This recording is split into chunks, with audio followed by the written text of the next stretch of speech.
Hey guys, welcome back to NFT Inspo. For today's video, we are going to show you how to reset Ikea Sonos lamp speaker Symfonisk. So if you're interested, let's start the tutorial. In this case, there's a few steps here that you need to do. So in this case, begin by unplugging the speaker from the wall base or the base of the lamp. So this will ensure that the device is completely powered off. It's a good idea to wait for a few seconds to allow any residual power to dissipate. Now, locate the play button on your lamp speaker. Once found, press and hold this button firmly. This action will prepare the speaker for the reset process. Now, while you're still holding the play button, plug the speaker back into the wall outlet. This step is crucial as it initiates the reset while maintaining pressure on the button. Now, after plugging it back in, observe the indicator light on the speaker. Initially, it would start blinking white.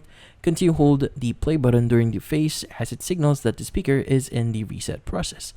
Now, in this case, keep holding the button until you see the light change from blinking white to blinking orange. So this change will indicate that the reset process is actively underway. So you can let go of the button now. Now, allow a moment for the reset to complete. You'll know that it's finished when the indicator light changes to blinking green. So this green light signifies that the speaker is ready for a fresh start here. So, lastly, now the reset is complete, you can now proceed to reconnect the speaker to any device you prefer.